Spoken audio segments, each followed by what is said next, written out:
A pergunta-chave que fez a gente convidar o Maurício e a Esther para estar aqui hoje é uma pergunta muito simples. É assim, quais são as aspirações que a nossa sociedade tem que irá pautar o debate em 2022 e, portanto, escolher o nosso novo presidente?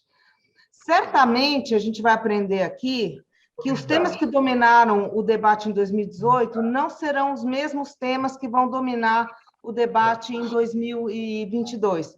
Pode ter alguns que se repetem, mas provavelmente a gente vai ter novas temáticas aí dominando o debate. E foi nesse contexto que a gente resolveu convidar a Esther e o Maurício, porque, embora formalmente, né, um especialista em pesquisa quantitativa, que é o caso do Maurício, e a Esther em pesquisa qualitativa, eu acho que o que esses dois profissionais têm, eles são especialistas em escutar gente e definir tendências, né? Então, e a combinação dos dois, vocês vão experimentar hoje, é muito rica, porque eles partem de metodologias diferentes e fica muito potencializado o que sai desse debate. Então, eu vou apresentar aqui a Esther. Então, a Esther, ela é espanhola, ela tem um doutorado em Ciências Sociais pela Universidade Complutense de Madrid, mas ela tem um pé bem aqui no Brasil, ela é casada com um brasileiro, tem um filho brasileiro, e ela leciona na Universidade Federal de São Paulo. E ela acabou de lançar um livro em 2021 que chama o Bolsonaro Paradox. Ela é, na meu ponto de vista, assim, a maior especialista de Bolsonaro, porque ela pesquisa o Bolsonaro muito antes do Bolsonaro virar quem virou, né? O Maurício, além de ter estudado na melhor escola do mundo, viu, Maurício, que é a Universidade de Chicago, ele também é economista na FEA, e ele tem um mestrado em Georgetown, em Political Management, e ele está lecionando em George Washington University, e ele é o CEO do IDEA, que todo mundo conhece, que faz a pesquisa junto lá com a XP, acho que a cada 2 semanas ele estava publicando pesquisa. Então, antes de eu passar a palavra para vocês, né, e o formato só vai ser assim, Esther fala 15 minutos, Maurício 15 minutos, a gente abre para perguntas. Eu preparei aqui uns 8 indicadores, números que eu queria compartilhar, só para a gente equalizar alguns conhecimentos básicos aqui. Então, basicamente, no Brasil, 2018, são factíveis de votar 117 milhões de pessoas. Isso equivale a mais ou menos aí uns 60% da população. Quando você pega a população do Sudeste, que representa 42% da população, e a população do Nordeste, 27% da população, essas duas regiões pretty much decidem o outcome das eleições. As outras regiões têm muito menos pessoas e, portanto, muito menos eleitores, tá? Isso já faz bastante tempo. A gente tem 84% da população morando em cidades no Brasil, em particular cidades acima de 100 mil habitantes. Então, no Brasil, também quem decide as eleições é a população urbana, né? Do ponto de vista racial, a gente tem pardos e pretos juntos representam 54% da população. E os brancos, declarados brancos, né, 45% da população.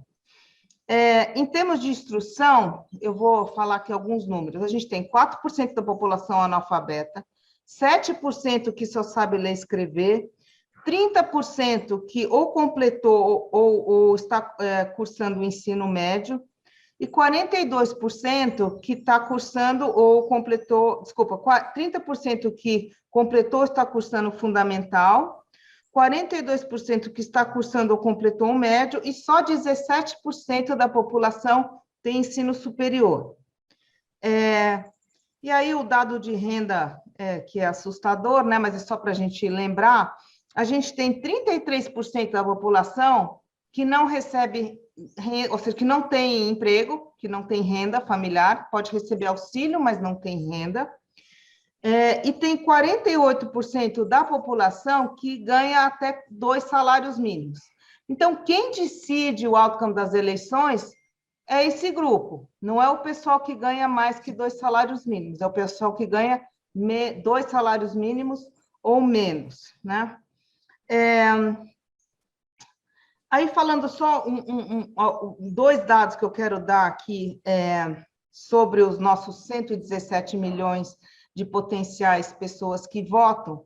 Historicamente, o Brasil tem 10% dos votos que são brancos ou nulos.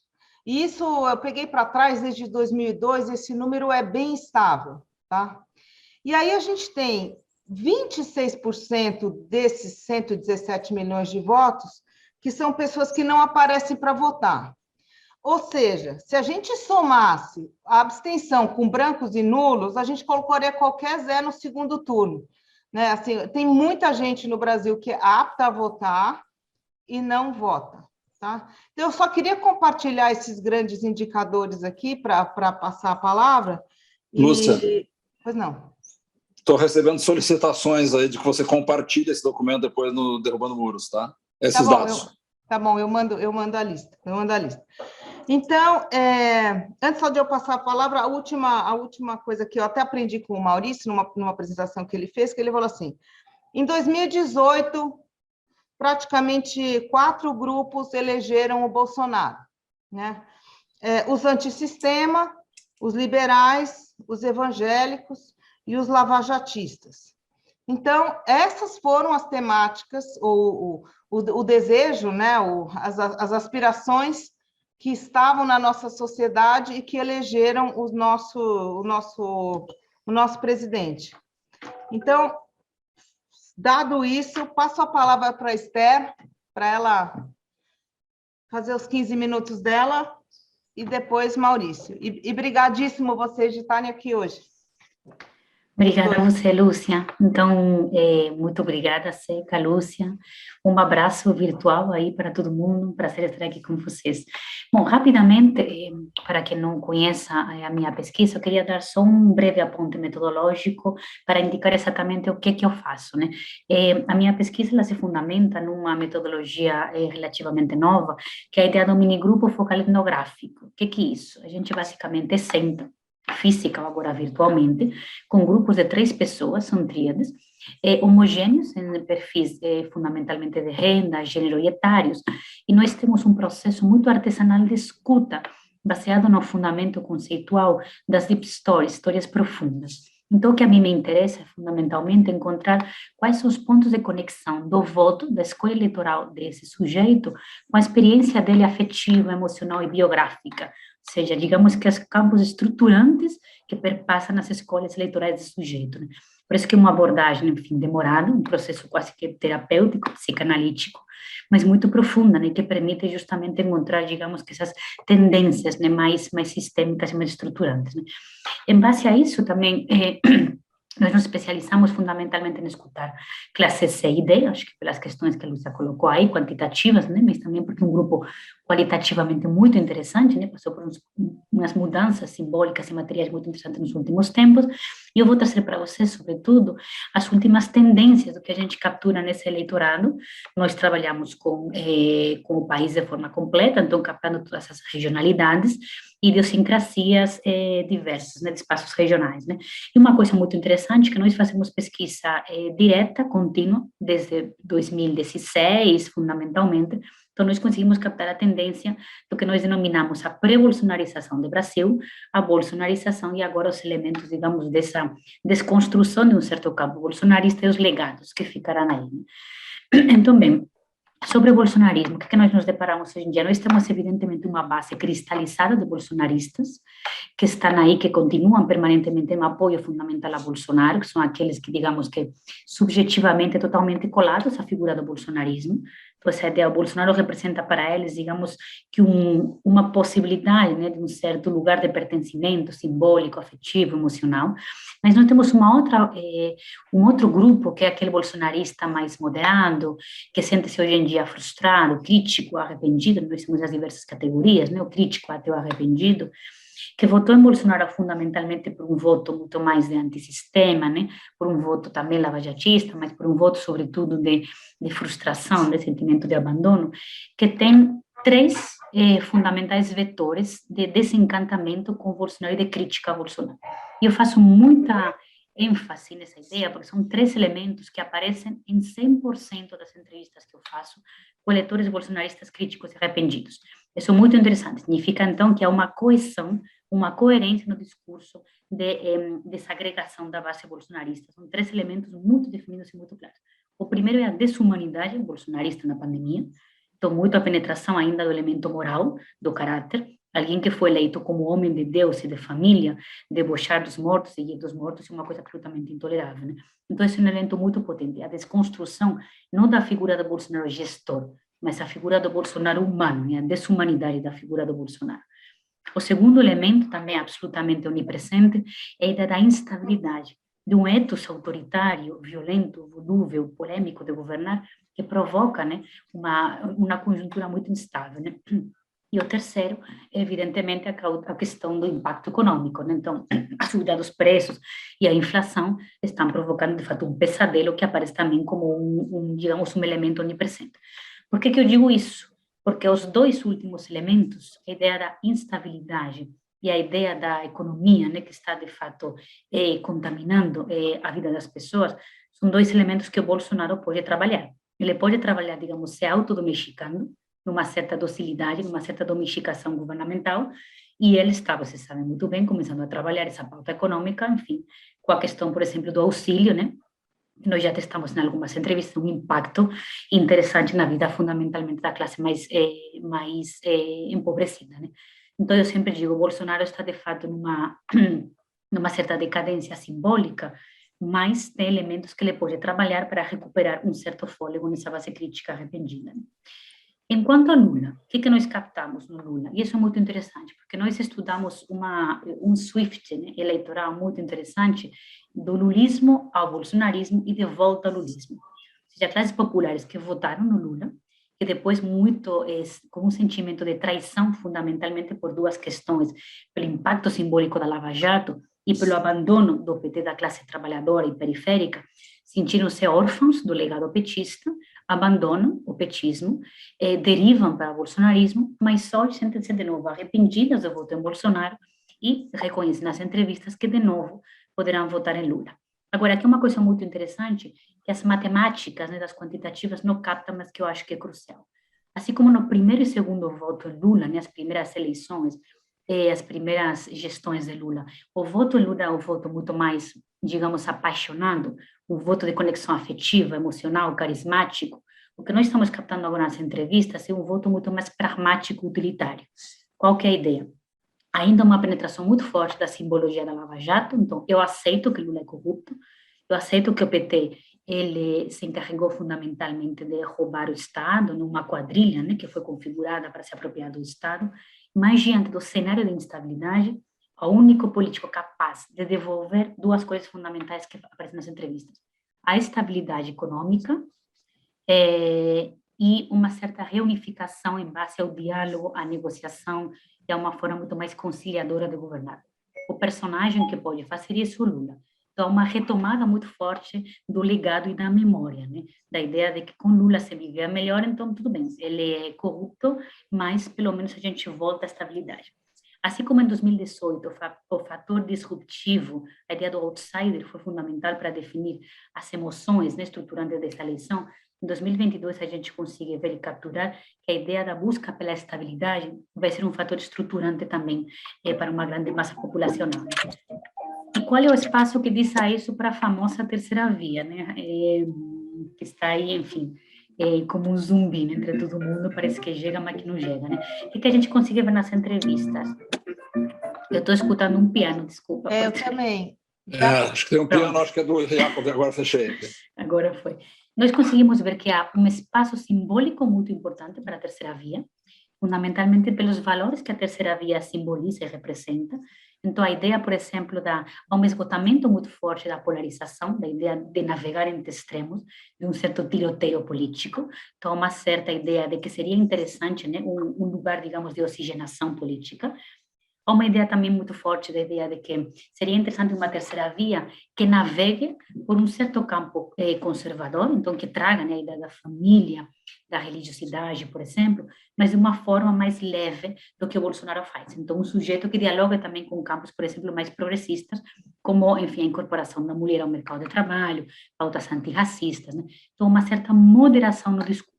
A ideia de um personagem moderado, de um personagem que transite e que seja, de fato, uma ruptura com a polarização, aparece muito forte. Uma outra ideia que aparece também muito forte no imaginário coletivo é a ideia de uma pessoa que não seja velha politicamente, então que não represente o envelhecimento da política, uma certa novidade, mas não uma novidade disruptiva como o Bolsonaro. Isso é uma novidade um pouco mais estável, né? Então a ideia de uma novidade já com uma trajetória e com uma certa estabilidade.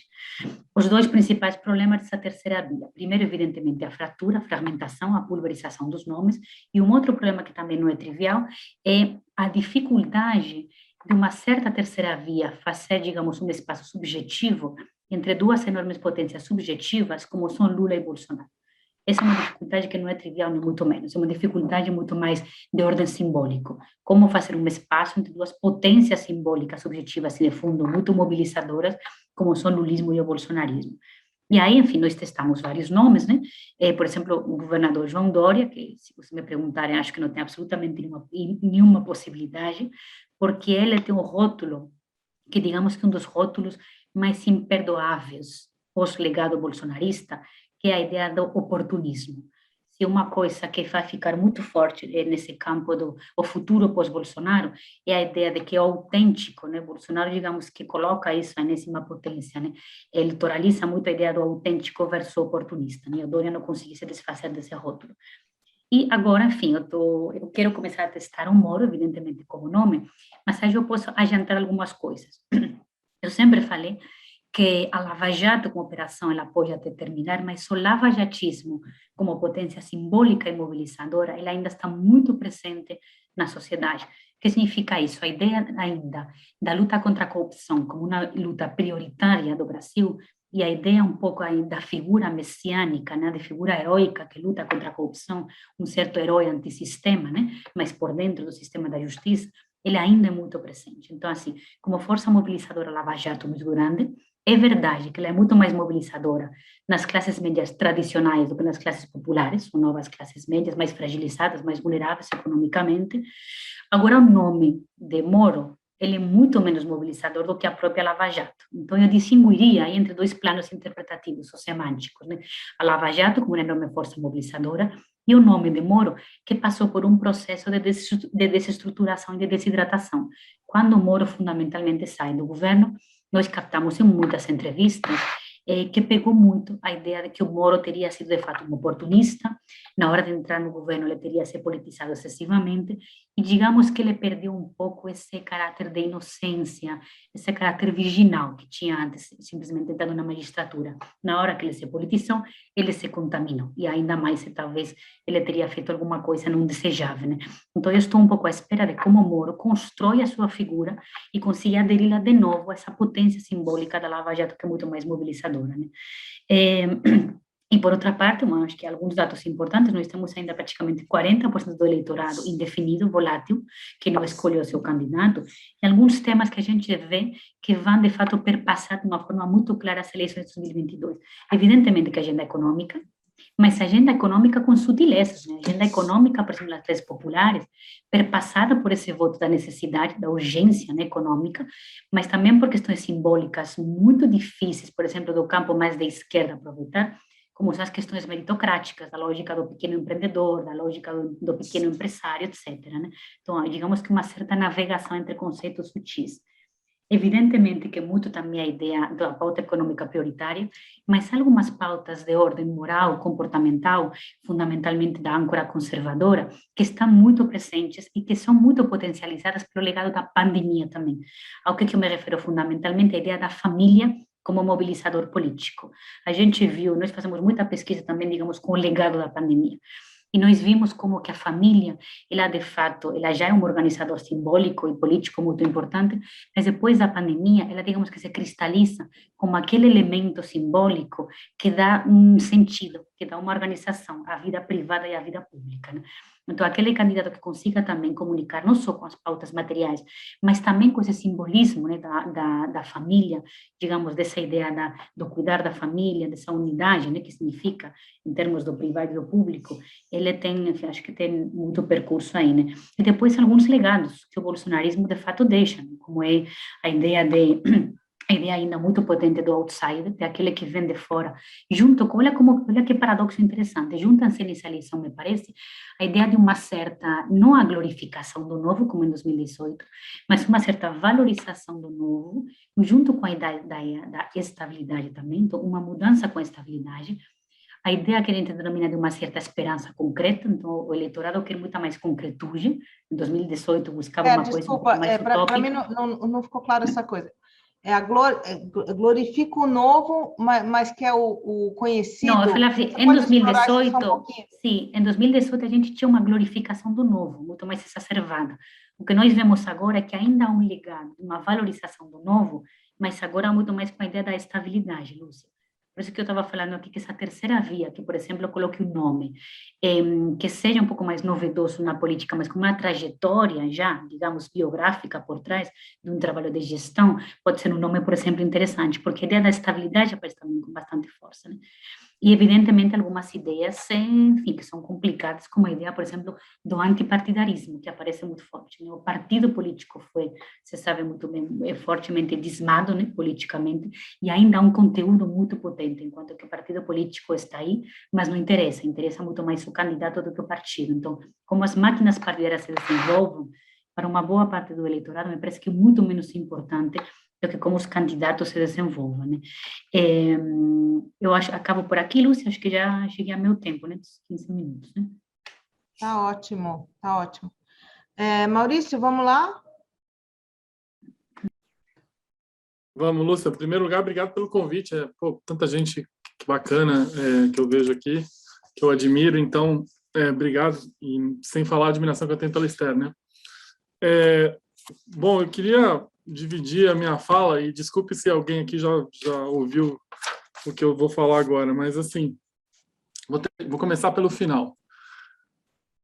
Todas as nossas análises nesse momento levam a crer que a gente vai ser, que o cidadão brasileiro, a cidadã brasileira vai se deparar com uma pergunta que se depara desde 1989 numa eleição presidencial, que é: eu quero o PT governando o país ou não? E essa é uma pergunta que ela só vai existir porque a gente tem um cenário de um governo federal fragilizado em termos de popularidade. E todos os indicadores de popularidade que a gente apura do Bolsonaro são indicadores frágeis. A gente tem ele tem um nível de aprovação, como vocês sabem, de 1/4 do país hoje. Eu estou sendo legal porque está variando entre 20% e 25%, mas vamos assumir que é 25%. A gente conhece amplamente esse nível de aprovação, é bastante resiliente. A gente está num cenário de diversas crises, mesmo assim tem 25% do país apoiando, só que ele é insuficiente para uma reeleição, né? Só para vocês terem uma ideia, todos os pares do Bolsonaro, o Fernando Henrique em 97, o Lula em 2005 e a Dilma em 2013 tinham avaliações acima de 30 pontos percentuais, acima de 30%. Só que nenhum deles tinha a rejeição que o Bolsonaro tem. O Bolsonaro hoje tem um ruim e péssimo acima de 50%, que é bastante forte, porque a minha experiência mostra que uma avaliação ruim e péssima é difícil de desconstruir, difícil de reverter. E uma outra pergunta que eu tenho monitorado faz um ano já é se o Bolsonaro merece continuar, que é uma pergunta clássica de reeleição. Você tem a reeleição, tem muita gente que defende que a reeleição é um referendo, eu acredito nisso, porque está basicamente julgando o que o governante fez ou não fez. E nessa pergunta, 2/3 dos brasileiros acham que o Bolsonaro não merece continuar, que é bastante alto. Presidentes que têm 50%, 55% na América Latina de não merece continuar não são reeleitos. Eu fiz um levantamento de todas as reeleições de governador no Brasil depois da redemocratização, E, assim, só 9% de 131 tentativas de reeleição, só 9%, desculpa, 185 tentativas de reeleição, só 9% se reelegeram com a aprovação que o Bolsonaro tem hoje. Assim. Então, é um cenário bastante delicado para a reeleição, sendo que ele tem pouca margem de manobra porque ele tem muita rejeição. Então, a pergunta principal que eu acho da cabeça do eleitor é assim, você vai querer o PT de volta ou não? Eu acho que isso só vai acontecer porque o governo está com uma rejeição baixa, e eu também não acredito que ele vai conseguir reconverter dessas pessoas que avaliam ruim e péssimo. Ele vai ter que trabalhar aí os 20% que avaliam regular, e também são os 20% que são mais distantes da política, menos politizados, menos informados, enfim. É um grupo mais complexo de você virar, são o pessoal que demora a tomar a decisão de voto. Enfim, é um grupo bastante difícil para contar com ele com uma melhora de popularidade. Então, eu acho a primeira coisa assim, que eu vejo, assim, a gente vai ter uma eleição com um governo bastante fragilizado. O segundo ponto, em relação ao PT, eu não acho que é uma eleição fácil para o PT. E eu vou dizer por quê. Primeiro, porque ainda existe, até a Esther falou, concordo, ainda existe no ar uma rejeição ao PT, e é uma rejeição bastante tangível, né? Desde o impeachment da Dilma, a gente mede as eleições majoritárias que o PT participou, e ele teve muita dificuldade no segundo turno porque vira uma eleição monotemática, só se fala de corrupção. E a questão da Lava Jato ainda é uma coisa que incomoda diversos níveis sociais e demográficos em relação ao PT. Inclusive, é importante dizer também que nos grupos qualitativos que eu faço, mais populares, com eleitores do Lula mais fortes, o Lula é um rouba mais faz para essas pessoas, é um rouba mais faz para mim, pessoal, não é um rouba mais faz de construir viaduto e obras, não, é um rouba mais faz do ProUni, do Bolsa Família, começam a citar luz para todos, enfim. Mas essa narrativa do rouba mais faz, ela não tem a mesma aderência na classe média, não tem a mesma aderência no sudeste do país, enfim. Então, a eleição para o Lula não é uma eleição trivial, porque é uma eleição de uma rejeição bastante grande, é uma eleição que vai ser acionado toda essa rejeição da corrupção, e na questão econômica, que eu vou falar mais para frente, também não é uma eleição fácil para o PT também. Então, a gente não tem uma eleição fácil para o presidente, a gente não tem uma eleição fácil para o Lula, lembrando que o PT só ganhou uma eleição como oposição, que foi em 2002, o PT consegue chegar nas eleições, assim, com, entre aspas, várias aspas aqui, com facilidade a 40% dos votos válidos, mas depois do 40% até os 51% é bastante difícil, que é justamente onde eles têm que trazer aí um público que não é ligado às causas petistas, às causas progressistas, às causas populares, e nunca ganhou no primeiro turno. Então, assim, é um baita... Mesmo se ele se mover para o centro, porque me parece pouco voto para chegar no 51, se ele tiver um posicionamento um pouco mais para o centro, que me parece que é o único lugar que ele tem para crescer. Vamos deixar. Ele nunca aconteceu isso. E em 2002 ele estava bastante no centro. Por quê? E aí eu vou chegar no terceiro ponto, assim, porque existe uma coisa que eu tenho, uma tendência que eu vejo do eleitorado muito forte em 2014, 2018, que eu estudei bastante, foi que é uma antecipação do segundo turno no primeiro. Em 2014, muita gente votou no Aécio, e aí eu estou falando muita gente, assim, de 15 pontos percentuais, que é bastante gente, votou no Aécio, porque o Aécio se configurava na reta final mais viável para derrotar a Dilma do que a Marina.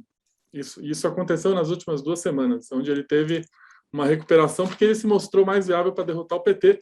O que estava acontecendo? O eleitor estava se perguntando, eu quero o PT no governo mais 4 anos ou não? Essa era uma pergunta que no final, na reta final, eles anteciparam. Em 2018 também, o Bolsonaro teve a facada, ele entrou na zona de conforto dele, mas teve muita gente que votou no Bolsonaro com uma chance de derrubar o PT, inclusive com uma chance de derrubar o PT no primeiro turno. Ele também ganhou 10 a 15 pontos que não eram deles, tanto é que logo que ele tomou posse, esses 10, 15 pontos se desintegraram, né? Porque não era basicamente uma pergunta se eu quero tirar o PT ou não. E essa pergunta vai vir o ano que vem. Essa pergunta vai vir. Assim como veio em 2002. O Lula, em 2002, não ganhou no primeiro turno porque eles também se perguntaram se eu quero ter o PT no governo ou não. Essa pergunta sempre vem. E teve alguns anos a resposta foi quero ter o PT, outros anos a resposta não quero ter o PT. O PT ganhou 4 eleições, perdeu 3, né? Perdeu 4. Então, essa pergunta vai ter. Então, eu acho que essa eleição ela vai depender, na minha opinião, vai depender muito da evolução da popularidade do Bolsonaro. E essa evolução passa, nas nossas pesquisas, pela economia. Eu acho que essa eleição, respondendo uma das perguntas da Lúcia, vai ser uma eleição com muita ênfase na economia. Porque, assim, os problemas são muito concretos, né? São muito concretos. E acho que desde 94, quando eu comecei a fazer pesquisa, ou ler pesquisa, acho que não tem tanta economia no centro da discussão. Porque a gente tem uma combinação muito cruel. A gente tem uma combinação de aumento de pobreza, isso é bastante tangível no dia a dia das pessoas. A gente tem uma coisa que há muito tempo não se tinha, que é você ir semana após semana e perceber a inflação de uma maneira bastante objetiva, né? Quem está indo no supermercado, isso todas as classes sociais, a classe A, a classe D, assim, não tem todo mundo sofrendo com a inflação dos combustíveis, dos alimentos. Cara, o que a gente mais ouve de história em pesquisa é a gente trocando arroz por massa, a gente cortando, não comendo carne, histórias de anos 80, né? Assim, tipo, bastante gente procurando comida no lixo. Isso a gente ouve, tirando alguns lugares da fronteira agrícola, onde se vive uma sensação boa econômica, que a gente capta, mas que também é um percentual pequeno. Mas essa eleição vai ser sobre a inflação, a gente vai ter a pobreza, desemprego, né? E não só o desemprego, na verdade, as pessoas já estão se conformando que o tipo de trabalho mudou, está todo mundo fazendo bico e achando que isso já é o novo normal, né? O novo normal é fazer bico. Então, é uma dinâmica diferente. Além disso, tem a questão da transferência de renda. Essa discussão do Auxílio Brasil, Bolsa Família, na verdade, ela mudou de patamar a discussão de transferência de renda no país. Porque durante muito tempo as pessoas acharam que o Bolsa Família era aquilo, vai permanecer aquilo, tinha aquela discussão quem vai acabar, quem vai continuar. Mas agora o auxílio de emergencial fez com que as pessoas realizassem que o governo pode pagar mais. O governo deixou de pagar mais. Agora, ainda não está claro na nossa pesquisa, as pessoas entendem o que vai acontecer, acho que não. Mas a discussão econômica vai ganhar um patamar diferente. E quando a gente estuda quais são os argumentos econômicos de Bolsonaro, de Lula, de uma terceira via, expectativas e tal, a questão do Lula é uma questão bastante mais simples de ler. Para a classe popular, para o segmento popular, o Lula é a última memória de prosperidade econômica que eles têm. E isso é uma coisa que é muito forte. Agora, tem grande parte da sociedade brasileira que tem uma grande decepção com o PT pela gestão econômica da Dilma. Inclusive, o fato do Lula ter indicado a Dilma é uma coisa que ainda pega para muita gente, porque foi um período de muito sofrimento, principalmente de CDE. Então, esse é um problema que o PT vai ter, porque o Lula vai resgatar a memória dos anos dele, mas vai ter que, de alguma maneira, na área econômica, também falar sobre os anos Dilma, que é um problema sério do ponto de vista econômico. O Bolsonaro, ele tem um apoio grande do centro-oeste brasileiro, da fronteira agrícola, que muita gente fala que é o Brasil que cresce, mas o Bolsonaro, na área econômica, ele vive um momento bastante ruim, porque é um acúmulo de coisas que nem o governo da Dilma teve que lidar. Porque eu me lembro que em 2014, na eleição, um dos grandes argumentos econômicos da Dilma era que a gente tinha um emprego formal, a carteira assinada em níveis altos, né? E ela usava isso na campanha e usava isso como atributo. Isso o Bolsonaro não tem. Então, assim, é bastante complicada a vida dele na área econômica. E o que as pessoas esperam de um não Bolsonaro nem Lula? Na verdade, espera uma saída aí para essa questão de inflação e de emprego, porque nem o modelo bolsonarista, nem os outros anos do PT ofereceram isso. Isso é uma coisa que tem bastante consolidada. E essa demanda por terceira via, entre aspas, eu não gosto do termo terceira via, tá? Porque eu acho que na história de eleições presidenciais e pelo perfil de público, o Bolsonaro tem muito mais perfil de terceira via do que está sendo apresentado aqui dos outros partidos. Mas o fato é que existe uma demanda pela terceira via. A gente sempre, todo mês, pergunta sobre se está disposto a votar nem no Bolsonaro nem no Lula, e é quase metade do país, que é bastante alto. E é muito mais alto, por exemplo, do que a gente tinha no ápice da polarização de Dilma Aécio em 2014. Então, existe uma demanda. A demanda é muito difusa, A demanda tem desde dos 10% que lavajatistas, que tem no Moro uma figura bastante forte, até um público que é do Ciro Gomes, que não gosta do PT e é muito escolarizado, jovem, passando por gente que votou no PSDB, mesmo quando o PSDB estava fragilizado na presidencial em 2018, tem gente que votou no Amoedo, 2 ou 3% aí de liberais, ou seja, é um público... E tem gente que nunca votou, tem um contingente de jovens que nunca votaram, que são da classe C e D, que não se engajam nem com o PT. Aliás, uma das dificuldades do PT hoje é se engajar com os jovens. O PT perdeu, assim, entre aspas, a esquerda perdeu esse, entre aspas, monopólio da juventude, assim, nessa... Então, tem um público que nunca votou, mas é um público muito disperso. E, obviamente, a gente não tem ainda uma oferta que encaixe com isso. Mas só para terminar minha fala aqui, desculpa se eu estou me alongando muito, o que eu vejo no seguinte ano, mais uma vez a gente vai ter uma eleição com protagonismo da pergunta universal, que é: quero ter o PT no governo. A gente vai ter uma discussão de modelos de economia, porque os problemas são muito concretos, as pessoas estão sofrendo muito com a economia, qualquer pesquisa que a gente faz é sofrimento mesmo.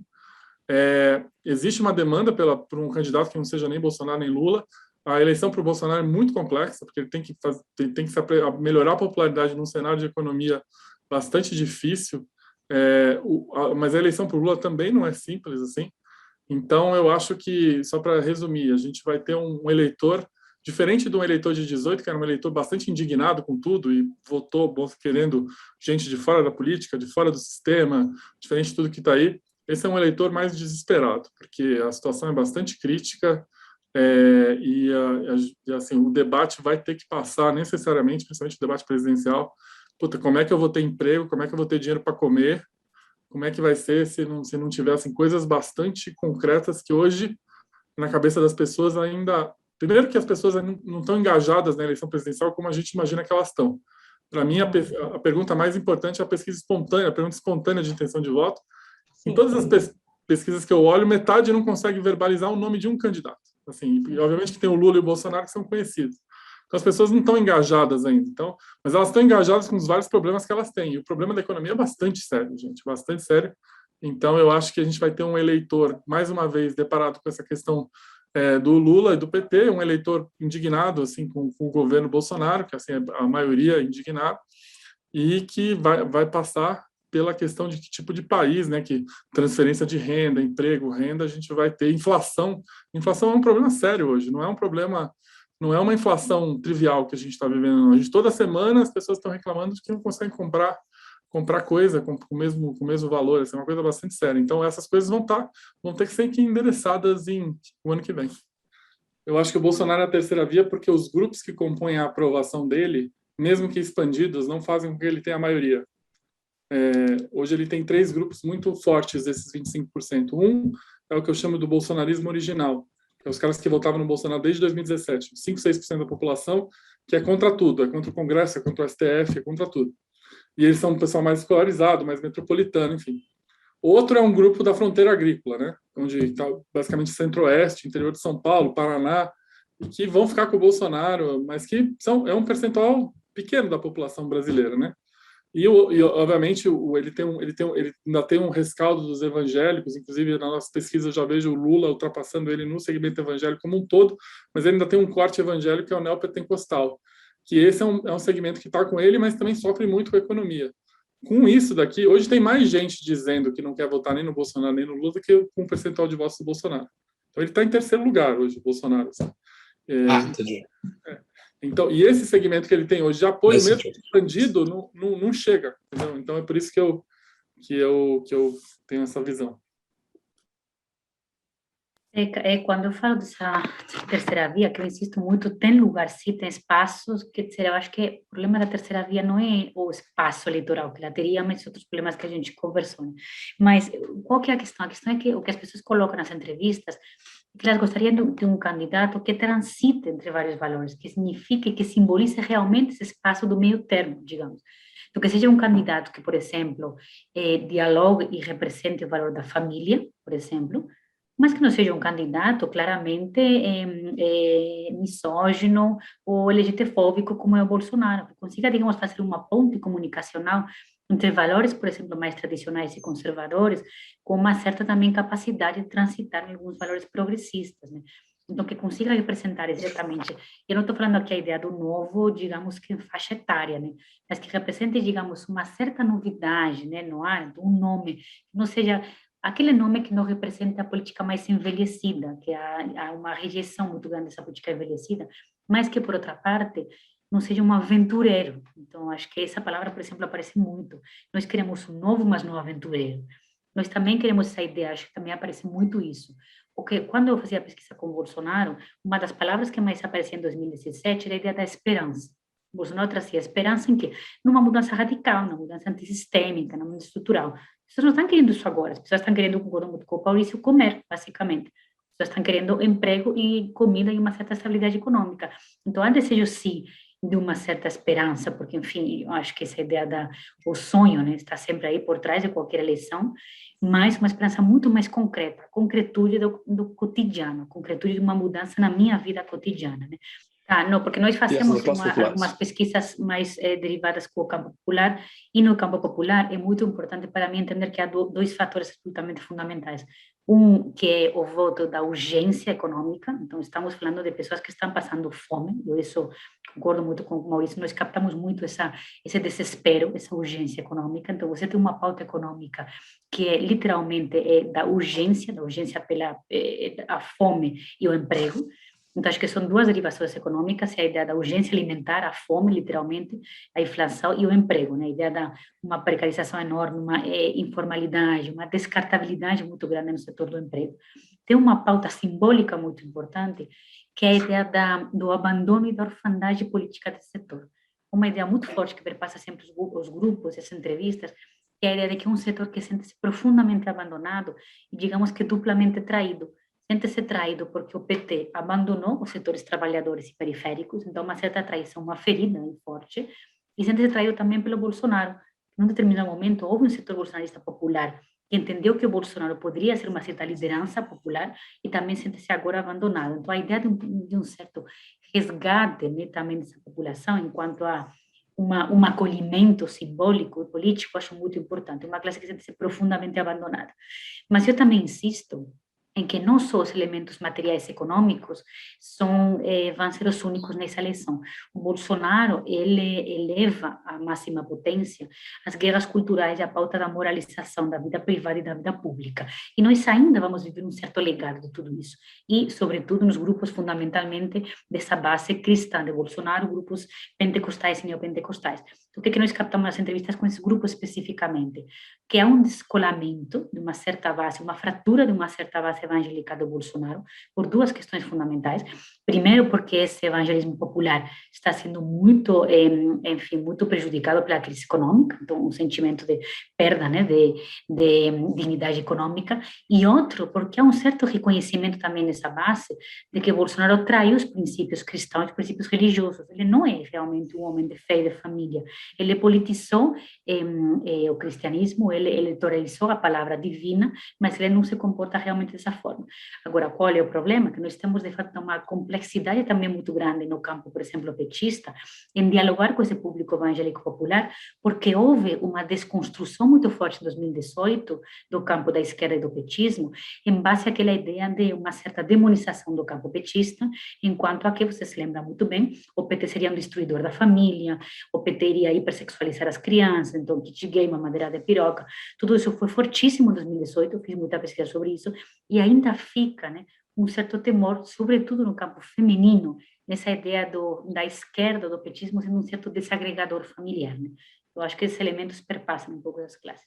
Eu já comentei, mas eu acho que para mim há dois elementos muito importantes para entender por que essa famosa terceira via não decola. O primeiro ainda é a invisibilidade dela. Estamos falando de um processo que está em construção. E há, de fato, e isso para mim é evidente, uma desvinculação emocional enorme da maior parte do eleitorado para a eleição do ano que vem. Não só que falte ainda um ano, mas as pessoas estão absolutamente descompromissadas com a eleição e totalmente afastadas emocionalmente. Então, isso dificulta, evidentemente, né? Essa, digamos que um apego, né, mais afetivo a essa terceira via. Então, tem que ser um processo construído, visibilizado, mas ainda tem que ter um certo apego afetivo que não vai se dar no curto prazo, sem dúvida. E outra coisa que para mim é muito importante é justamente a ideia das potências subjetivas. Bolsonaro e Lula são duas enormes potências subjetivas, mobilizadoras, né? E aí emplacar uma terceira via no meio, literalmente, você ter que, enfim, lutar um pouco para se fazer um campo aí simbólico entre duas grandes figuras mobilizadoras e carismáticas, né? Mas a ideia ainda de uma desvinculação absoluta emocional com a eleição vai dificultar novos nomes que vão surgindo por aí, né? Por isso que eu, por exemplo, sobre o Moro, Ricardo, nós ainda não temos feito pesquisa, porque ainda é cedo, nós temos ainda que esperar um pouco a que, digamos, a candidatura dele capilarize nos setores das classes médias e mais populares, para captar se ela vai ser, de fato, uma candidatura importante ou não. Eu te diria que o Moro, como tal, e olha que eu não sou suspeita, porque, enfim, passo longe de gostar do sujeito, né? Mas o Moro, como tal, ele já é um fenômeno sociopolítico, insisto muito no sócio, não só no político, ele é um fenômeno sociopolítico e simbólico, temos que ver ainda a trajetória, mas ainda é cedo. Eu não gosto de fazer especulação, eu gosto de trazer dado na mão, ainda é cedo para ver esse projeto de candidatura. E, Carlos, sobre o Novo é uma figura muito fantasmagórica, né? É uma figura muito, enfim, muito pegajosa, que a gente não consegue definir, muito poliédrica. Mas o que eu vejo nas pesquisas? Muito essa ideia de alguém, e olha que é indefinido, né? Alguém que não represente aquela velha política, então pode ser o novo enquanto atitude, por exemplo. O Bolsonaro foi esse novo atitudinal, né? Foi aquele novo que biograficamente não era nada novo, mas que atitudinalmente era um novo, né? Então, acho que essa questão atitudinal é muito importante, mas evidentemente um candidato mais jovem, ele também performa melhor. Então, vou te dar um exemplo muito claro. A gente testa vários nomes, né? Quando você fala, por exemplo, do Eduardo Leite, nas pesquisas, ele é um candidato que move, né, alguns resortes emocionais que são muito bons. O Eduardo Leite é um candidato que representa, por exemplo, essa conjugação entre o novo, ele não representa aquela velha política, digamos, mais oxidada, ele é um candidato que tem também uma idade, né, ele não é tão envelhecido, né, em termos biográficos, mas ele tem uma experiência. Então, esse tipo, mais ou menos, de faixa etária que estou me referindo, evidentemente, que performa também muito melhor nas pesquisas, né? Respondendo ao professor Carlos Mello, eu acho que se o Bolsonaro tiver com 2/3 de pessoas que acham que ele não merece continuar, a minha experiência em eleições de governantes fragilizados assim é que eles não são protagonistas da eleição. Se você tem um governante com uma popularidade razoável para boa, ele é o protagonista da eleição. Com 2/3 querendo mudança, eles não são protagonistas da eleição. Assim, isso é a minha experiência, gente. Então, eu acho que ele vai precisar melhorar para que a pergunta, se ele vai ficar ou não, seja a principal. Mas se ele for para o segundo turno, essa pergunta se mantém. Me desculpa só te interromper. Na verdade, na cabeça da opinião pública, as pessoas já se perguntam sobre o segundo turno no primeiro. Então, eles vão olhar, e no Brasil, o segundo turno tem sido antecipado no primeiro, no voto do primeiro. Então, eles vão olhar e falar assim, eu tenho o Lula, o PT de volta ou o Bolsonaro? O Bolsonaro não dá, então eu vou de Lula. Então, assim, agora, uma outra pergunta completamente diferente, assim, eu tenho o Lula e o PT de volta e uma alternativa diferente. Então, uma outra pergunta. Inclusive, dentre esses 25% do Bolsonaro, tem gente que não quer o PT de volta de jeito nenhum. Não é a maioria. É uns 5, 6 pontos percentuais que a gente apura e que estariam dispostos a votar em alguém que pudesse derrotar o Lula no segundo turno. É claro que essa é uma coisa muito hipotética ainda, mas tem um grupo que não quer Lula de jeito nenhum dentro dos bolsonaristas. O Maurício, estressando um pouco o ponto a nossa curiosidade e o ponto do Carlos Mello, eu sei que vocês não fizeram campo ainda sobre o Moro e que tem que dar um certo espaço para ele ser metabolizado, mas assim, um educated guess, assim, você acha que ele tira mais do centro ou ele tira mais do Bolsonaro? Hoje ele tira mais do centro, porque entre os bolsonaristas ele é altamente rejeitado. Ele é considerado, inclusive, uma figura de traidor. Só que na minha cabeça o Moro é uma figura em termos de opinião pública, não quero entrar no lado político aqui, mas é uma figura decadente, porque ele conseguiu um fenômeno muito difícil na opinião pública, que em janeiro de 2019, o Moro era um ministro de Estado tão conhecido quanto o presidente, que é raríssimo.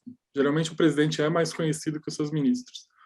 No registro histórico que a gente tem, só o Fernando Henrique, quando lançou o Plano Real, era tão conhecido quanto o Itamar. O Lula não teve nenhum ministro do Lula e do Fernando Henrique foi mais conhecido que ele. Então, o Moro chegou mais conhecido e mais bem avaliado. A gente perguntava da imagem do Moro e da imagem do Bolsonaro no começo do mandato, o Moro era mais bem avaliado. E ele saiu do mandato, saiu do governo muito menor. Ele perdeu pelo menos uns 30, 40 pontos percentuais de avaliação positiva. É bastante. Tipo, em relação ao que ele tinha, você está falando? Em relação ao que ele tinha. Sim, mas ele ainda está na frente do Ciro, na última pesquisa que você publicou aí. Então, mas você perguntou onde é que ele tira. Ele tira do centro hoje. Hoje ele está... Nem ele abocanha lá os 10%. Tá bom. Deixa eu só te complementar, porque a gente faz muita pesquisa também com bolsonarista radical, que haja estômago, né, para fazer com esses grupos, né, mas não é E isso é uma coisa muito interessante, porque eu acho que é uma certa confusão de onde, de que segmento, né, que o Moro tira votos. Para o bolsonarista mais fidelizado, mais cristalizado, o Moro é uma pessoa absolutamente, assim, é um grande inimigo, né? É uma figura denostada absolutamente assim. Talvez, inclusive, às vezes muito mais criticada do que o próprio Lula, né? Porque é inimigo traidor interno, né? Traidor do grupo, né? Então, a gente tem toda uma retórica, uma narrativa contra o Moro que é brutal, né? Agora, ele tira votos justamente de onde o Bolsonaro precisa, que é desse grupo mais moderado, eleitor, né? Então, eu, se fosse Bolsonaro, hoje, a gente inclusive comentava antes, eu, se fosse Bolsonaro hoje, me preocuparia com o Moro mais do que se fosse Lula, né? No segundo turno veremos, mas hoje em dia Moro tira voto justamente desse grupo moderado eleitoral mais indefinido, que é o que o Bolsonaro precisa, né? Em relação ao Bolsonaro não ir para o segundo turno, eu acho que o risco dele não ir para o segundo turno hoje é bastante alto. Eu diria até que, se eu fosse botar em estatística, hoje a gente sempre me pedem isso, eu diria que é 2/3 de chance, com a avaliação que ele tem hoje, de ele não ir para o segundo turno. Porque não é só os 25% em si, é o cara que está no 25% olhar para ele e falar que ele vai ser destruído pelo Lula no segundo turno. Assim. Então, ele pode até ter 25% de aprovação e 15% dos votos. A gente teve vários prefeitos e governadores que tiveram isso, que não foram para o segundo turno tendo uma aprovação maior do que a intenção de voto. Coincidentemente ou não, o Rio Grande do Sul é um lugar que mais produz isso também. Então, assim, hoje ele está num cenário que, se houver alternativa real, e aí com que eu digo alternativa real, e eu acredito, e é muito importante essa premissa, não pode ter muito candidato, né? Um cenário para mim, um cenário de ameaça para o Bolsonaro no segundo turno são um cenário de 4 candidatos: o Lula, Ciro, Bolsonaro e alguém. Mas ele está ameaçado, ele sabe disso. Tanto é que quando eu percebi que ele começou a ver que a rejeição estava alta e a aprovação não subia, foi quando ele começou a estressar, né, tensionar o discurso dele, e claramente a gente viu isso no eletrocardiograma assim, da popularidade. Então, essa é a primeira resposta. O bolsonarismo envergonhado, ele obviamente existe. Eu acho que o bolsonarismo é muito forte, o bolsonarismo vai eleger muito deputado, eu não tenho dúvida disso.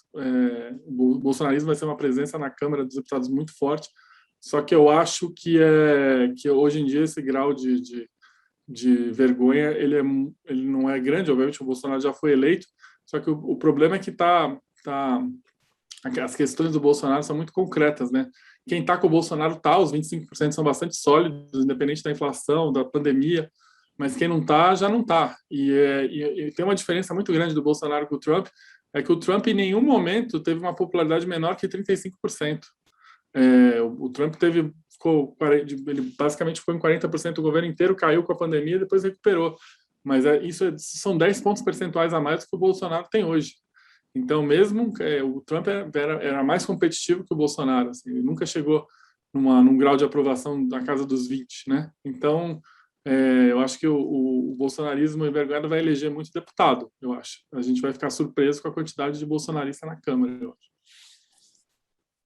Bom, eu acho que vou só comentar essa ideia do envergonhamento, né? Eu também concordo, Juliano, inclusive nós sempre dizemos que o bolsonarismo como fenômeno eleitoral é muito maior do que Bolsonaro como fenômeno eleitoral, então a gente muito provavelmente vai ter que conviver-se com uma Câmara bolsonarizada, inclusive se um Bolsonaro no poder, né? Isso para mim é absolutamente evidente, né? E Pedro, você falava sobre a ideia de um candidato nacional, acho que, né, Maurício, a gente vai ter dados sobre isso, né, daqui a pouco, Maurício que vai fazer quanti sobre isso, mas o que eu posso te falar? Nós fizemos bastante pesquisa sobre a percepção do gênero e da sexualidade em classes populares, e há um dado sobre a homossexualidade muito interessante, que é a ideia de há uma aceitação do fenômeno da homossexualidade discreta e uma rejeição do fenômeno da homossexualidade ostensiva. E, então, o que eu poderia dizer? Eu acho que no caso do Eduardo Leite, pouco me parece que pode afetá-lo, justamente porque ele não se enquadra nesse protótipo, digamos, do homossexual escandaloso ou ostensivo, né? Porque imagina qual que é a narrativa por trás disso. O que as pessoas pensam de uma forma, inclusive, bastante surpreendente, é que se você se deparar, de fato, com o fenômeno dessa homossexualidade ostensiva, pública, pode haver uma contaminação na esfera do privado, na esfera do familiar. Então, essa homossexualidade pública, ela contamina também o privado e contamina, digamos, a ordem heteronormativa tradicional da família, né? E que deve continuar assim. Enquanto que uma homossexualidade exercida, digamos, num campo mais do privado, mais silenciada, mais discreta, ela não tem problema, porque não contamina do que não é pública, né? Então, eu te diria que, nesse caso, Eduardo Leite está, entre aspas, mais protegido, né, nessa mentalidade popular, né? E sobre a corrupção, o que eu acho que, qual que é para mim a diferença? É sutil, mas importante, Pedro. A economia, ela é uma preocupação. A corrupção, ela agora já não é tanto uma preocupação, mas ele é um mobilizador afetivo muito importante ainda. São coisas diferentes, mas sutis, mas importantes.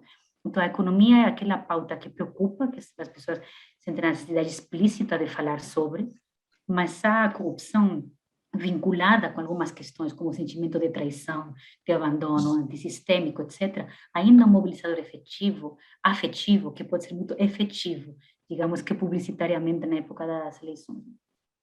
Eu te diria que, para o grupo bolsonarista radical, que nunca iria votar no Eduardo Leite, evidentemente que o Eduardo Leite perderia, mas para um grande setor populacional que é mais, digamos, um pouco mais indefinido eleitoralmente, mais de centro, se for um ataque se for um ataque realmente agressivo, violento, o opositor corre o risco de ser, de fato, considerado perder a sua popularidade, porque é uma coisa muito importante, Seca, que aparece em todas as pesquisas que estou fazendo, sobretudo na pós-pandemia, a ideia de que a política deve ser mais humanizadora.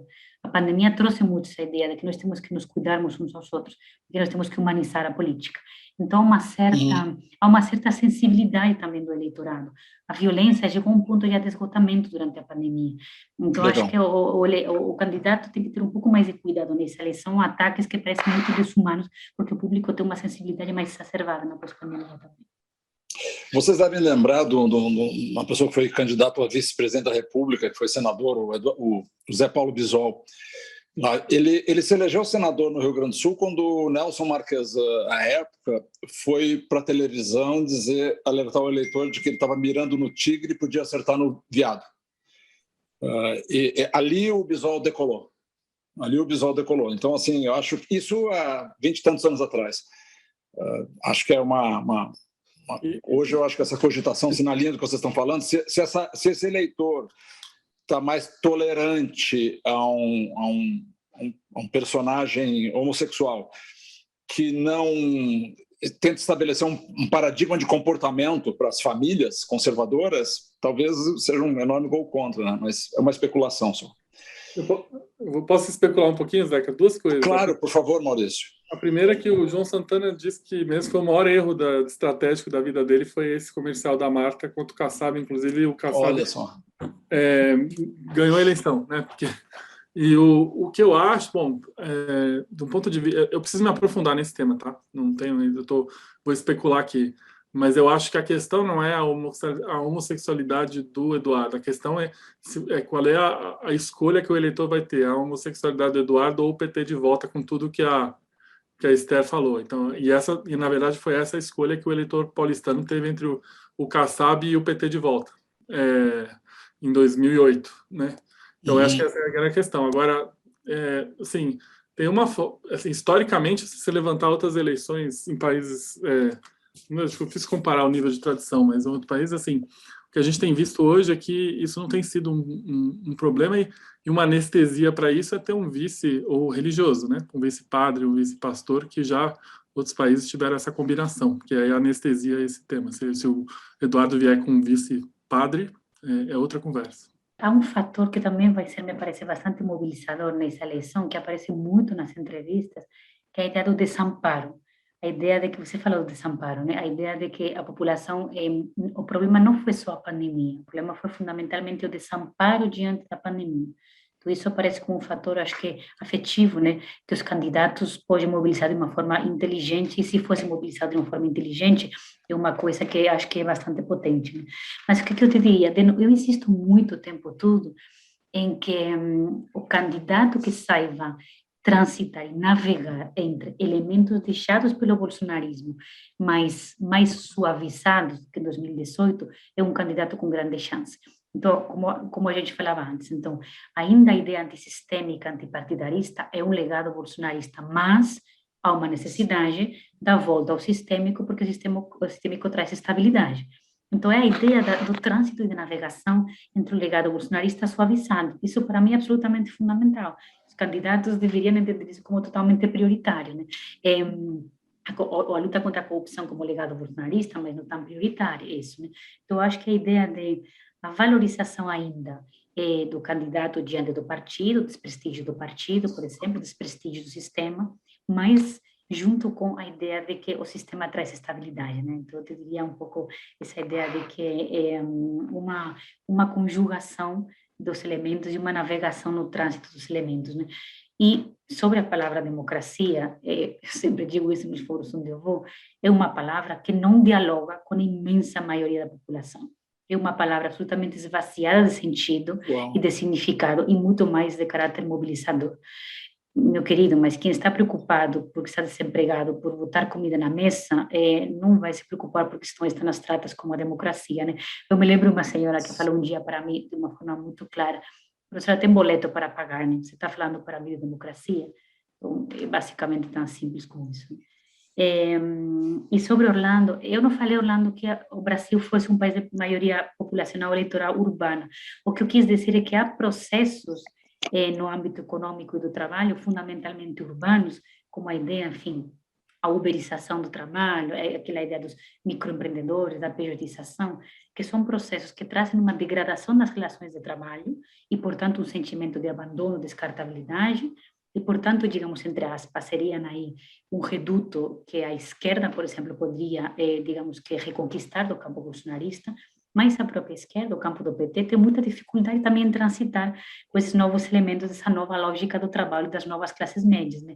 É muito interessante quando eu faço pesquisa, por exemplo, em classes populares, que há muitas mulheres negras periféricas, absolutamente vulneráveis, que se apresentam para mim na pesquisa dessa forma: eu sou Maria, eu sou microempreendedora.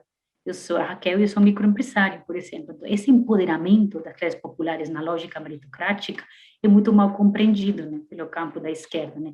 Mas, assim, é muito sutil, muito interessante. E sobre o voto do interior, eu concordo. O voto do interior ainda é um enigma, por um lado, porque muitas pesquisas focam num voto muito mais centralizado, muito mais no grande núcleo urbano, mas é um voto, claro, sim, que tem, acho que enfim, de alguma forma, um gancho, né, conservador mais relevante. Não, respondendo a questão da pesquisa, não, a pesquisa, uma das grandes vantagens que eu tenho de fazer a pesquisa telefônica é que eu consigo chegar nessas cidades pequenas, assim, essa é uma grande desvantagem de você fazer uma presencial. O custo de você fazer ponto de fluxo residencial numa cidade pequena é maior, então todo método tem restrições e benefícios, mas acho que nesse caso o Brasil está bem coberto agora, o sistema de telefonia celular é bem coberto para chegar nessas cidades pequenas. Mas, por outro lado, também queria fazer o ponto que tem muito cidade com menos de 50 mil eleitores que está ligada de maneira umbilical a grandes centros urbanos. Então, ela é uma cidade de menos de 50 mil votos, mas ela vive um grande conglomerado urbano. Assim. Também é importante dizer que tem essa separação também. Sim, bom, eu não tenho feito pesquisa sobre o Moro como candidato, mas tenho feito muita pesquisa sobre o Moro e sobre a Lava Jato, né? A primeira coisa que eu queria te dizer, José Pedro, é o seguinte: eu não tenho admiração por ele e também não respeito nem ele nas atitudes dele, mas isso não significa nem muito menos que eu não observe a potência, né, dele como figura do que ele representa. Tá? Acho que são duas coisas muito diferentes. Não tenho por que respeitá-lo nem admirá-lo, mas como analista sei muito bem a potência que ele representa. E acho que duas coisas que você disse que eu acho que são importantes. Primeiro, uma tendência, eu não sei, o Maurício talvez tenha dado sobre isso, mas uma tendência que eu estou observando é um certo esgotamento das pessoas em receber conteúdo online, e um certo esgotamento do papel prioritário das redes sociais nas questões políticas. O que eu estou observando, e já observamos isso das eleições municipais, é que as pessoas estão um pouco cansadas dos tsunamis informativos ou desinformativos pelas redes, uma certa percepção de uma quantidade enorme de fake news e, sobretudo, de um processo muito violento e muito agressivo nas redes sociais. Então, um cansaço das pessoas, de fato, um esgotamento das redes e uma certa, me parece, volta a uma certa tradição, digamos, informativa para entender a política, né? Então, uma certa volta aos meios de comunicações clássicos, a TV, etc., né? Isso, insisto, uma tendência que eu estou vendo, né? Isso é interessante, né? Falando um pouco sobre os debates e a importância disso, né? E sobre a ideia da corrupção e a economia, eu concordo, acho que é uma simbiose, um binômio que é interessante, é a mesma coisa que eu falava antes, porque a economia é uma preocupação prioritária, mas a corrupção tem ainda é um fator mobilizador e afetivo muito importante. Então, acho que esse binômio explicativo a origem dos problemas econômicos e a corrupção é importante, mas não vai ser, me parece, tão central como poderia ser em outro momento, né? Porque as pessoas também agora não estão esperando, digamos, binômios explicativos, estão querendo soluções concretas e tangíveis, né? Então, eu diria que tem um espaço mobilizador, mas junto com propostas e questões concretas, no fundo, como que eu posso botar comida e carne na minha mesa, né? Mas tem um espaço mobilizador, sim. Uma pergunta do Zé, que não tem a ver com o Moro, e que me parece assim, super importante. Do vice? Não é nem só o do vice, não, é o tema do debate. Porque... Sim, isso que eu estava respondendo. Eu estava respondendo como as mídias online parece ser que será menos importante, entendi. talvez a lógica comunicacional tradicional seja mais importante. Mas, você acha que, então, que o debate tradicional transmitido a maneira... Me parece, pelo que eu estou captando na pesquisa, que pode ganhar mais importância do que em 2018, porque 2018 foi uma eleição muito antissistêmica e disruptiva. Eu acho que ainda o sistêmico vai ganhar um pouco mais de prioridade em 2022. Mas eu acho que isso é um palpite, né? Vamos deixar o Maurício aí. Isso pode ser medido? Então, eu tenho uma opinião diferente. Eu estou mensurando debate faz tempo, assim, de quem assiste, quem muda de voto, quem não muda. Eu vou falar para vocês que o Brasil faz tudo para destruir a importância do debate. Primeiro, porque a gente não tem um pool de emissoras transmitindo. A maioria dos países democráticos são várias emissoras estão transmitindo debate ao mesmo tempo, então faz com que as pessoas tenham menos opção de não assistir o debate. Então, esse é um primeiro ponto. O segundo ponto é que os debates são muito tarde da noite, então a audiência é bastante reduzida e tem uma seleção adversa de quem assiste já está decidido. Eu estou falando de presidencial, tá? Estadual, então, é pior ainda. O debate da Globo tem alguma relevância de quem está para decidir, mas, assim, é muito baixa e a audiência do debate da Globo é muito concentrada no primeiro bloco, porque depois as pessoas vão ficando tarde e vai ficar desligando. E para complicar a situação, né, o eleitor não gosta muito do formato de 1 minuto, réplica, tréplica, assim, é um formato que eu já testei várias vezes em qualitativas, é um formato que afasta. Então eu acho assim que, infelizmente, a minha sensação é que debate ele serve pouco para mudar o voto, mas como a Esther falou, ele serve para dar ressonância nas redes sociais, para construir narrativa, para fazer recorte e depois espalhar no WhatsApp, enfim, tem vários usos de propaganda do debate, mas o debate em si, cara, assim, a maioria da audiência que assiste já decidiu o voto, é meio torcida, assim, e é muito tarde para o Brasil. Os debates são tarde, são dispersos, assim, e é muito triste, porque a gente tem excelentes boas práticas de debate no resto do mundo e a gente continua com um formato travado, as emissoras cada um fazendo a sua e, enfim, é muito triste, mas na minha opinião o debate não muda a eleição, infelizmente. E o vice? O vice, na nossa experiência, ele mais deixa de perder o voto à anestesia do que ganha voto. Isso é uma coisa que a gente testa bastante. Ninguém tem um vice que traz muito voto, mas o fato do vice ajuda a não perder. Isso já é uma grande contribuição. Nos Estados Unidos é muito mais testada essa questão do vice do que os partidos no Brasil, mas já tem muito dado, muito histórico de que você pode ter o vice que te ajuda a perder e o vice que não te ajuda a perder. Então essa que é o equilíbrio que se busca. Mas ganhar a eleição, o vice não ganha. Isso a gente pesquisa muito sobre isso. Eu falo sempre que o bolsonarismo como campo é muito maior que o Bolsonaro, Eduardo. Então, a gente vai conviver durante ainda muito tempo com bancadas que derivam um pouco dos elementos congregadores do Bolsonaro. Então, a bancada fundamentalista religiosa, a bancada da bala, a bancada do agro, que o Bolsonaro representa na sua candidatura, mas que são muito maiores do que o próprio Bolsonaro. Então, que a gente teria esse paradoxo de conviver com um Congresso com elementos bolsonaristas, mas com um presidente que não seja, né? Maravilha. Lúcia, você encerra e faz o agradecimento aos nossos convidados, mas eu, pela carinha de todo mundo, tenho certeza que superou a expectativa que era alta. Muito obrigado já de minha parte.